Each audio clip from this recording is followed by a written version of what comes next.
Second half of Chon-Ji on side block. The piece we're working on is the second side block in the form. It could be third, it doesn't really matter. The point is we want to make sure that we're utilizing the cross piece as a defensive against a haymaker, a hook punch, something wide, somebody swinging in to grab you by the throat or something like that. And the other piece is the person is grabbing either your collar or your throat, okay?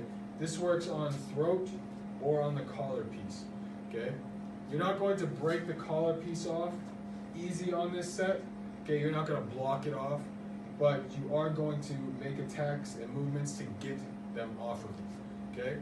The first thing that I wanna do, I'm going to grab the lapel, just this way, okay?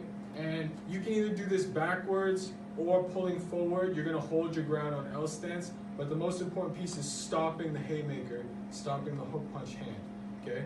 It's a little awkward throwing a punch from this way, from one-handed, because this is usually what it would be here, either against the wall, and then they're throwing a punch in this way. But because she has no support in back of her, it makes it a little awkward for me to swing in this side. But the lapel or the shirt is a big piece to what somebody would do. Okay, so I'm holding the lapel, I'm here, and I want to swing in wide and try and knock her out. Okay, ready here, now the first piece is moving in just on the correct block. I want to make sure I don't hurt the wrist, the non-broken wrist. Okay, from here on this side, the next piece is immediately attacking the neck with your side block. Out here, attacking with the knuckle. Okay. When you're making a fist, this knuckle sticks out from the thumb. I'm attacking that to the side of the neck. It doesn't matter, okay, really, if she's hitting here to the side of the neck, if she turns it to a back fist, okay, here, which you know I don't like that much, and then the inside this way. Because if you hit this way with hammer fist, it does make an impact, but again, we're following Chon-Ji. But you can also grip the shoulder very easy and control your opponent. So I do prefer this one, but because we're sticking with Chon-Ji, using the knuckle part here, attacking the side of the neck. Okay, here. Okay, turning the body to the side, loosens up the shirt, not the grip, but loosens up the shirt. Could possibly, if you hit them hard enough, depending on where you hit, loosens up the shirt and the lapel. Okay, so we're hitting here. The next piece, okay, following through, go ahead, is a control piece, okay? See how it opens up my elbow, okay? This will loosen up the grip a little bit. If not, she's keeping tight to me, so I'm not pulling on the shirt, pulling on the lapel, okay? So from here, the next step, back up,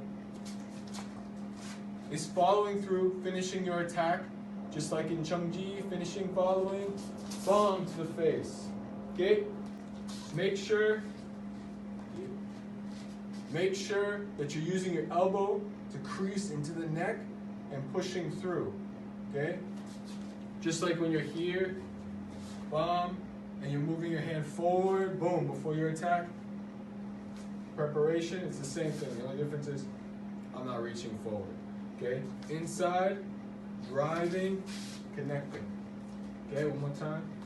Here, okay, she's gonna go A to B faster now, as soon as I swing. Ready? Here, boom, boom. Okay? Loosened up my grip a little bit.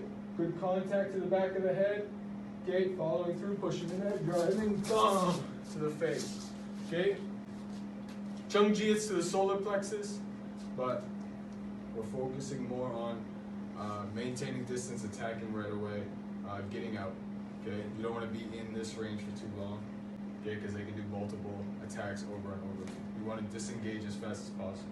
Okay, the second variation is close to the same one, but maybe you have a broken hand.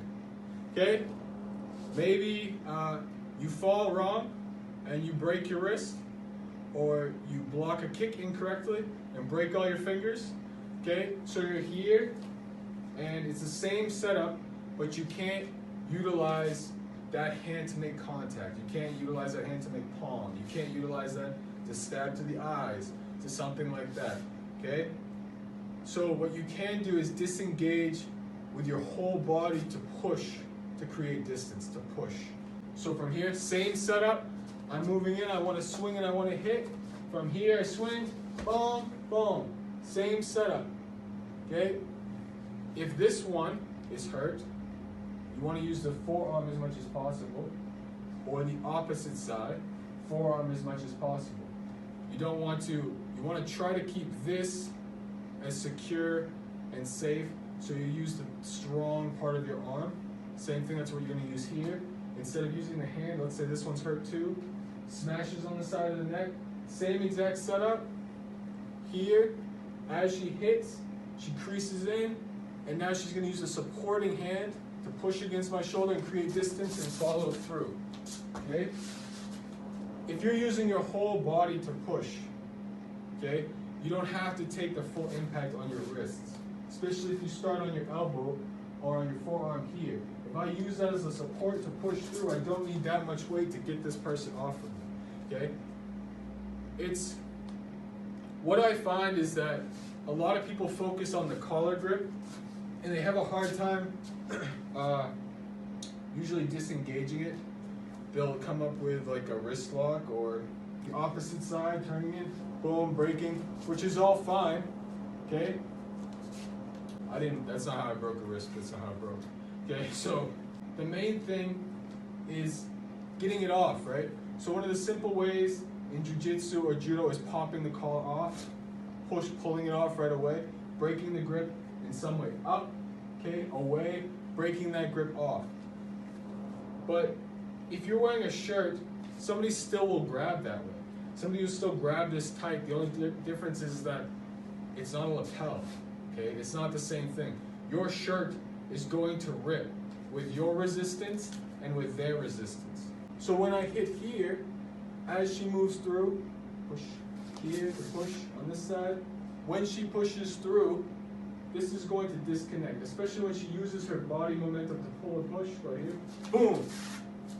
And if they don't, we're going to make sure that they bend over a little bit and they start to disengage a little bit on the way out. Okay? We can't utilize our hands, so we're going to utilize that step forward by kneeing to the groin. Swinging, boom, hitting. As she starts to push through and creates space, she's going to knee forward, boom, hitting to the groin and stepping and pushing. Okay? Guys, swing, bum, bum, push through, boom, boom. Creates distance. Thank you, go practice.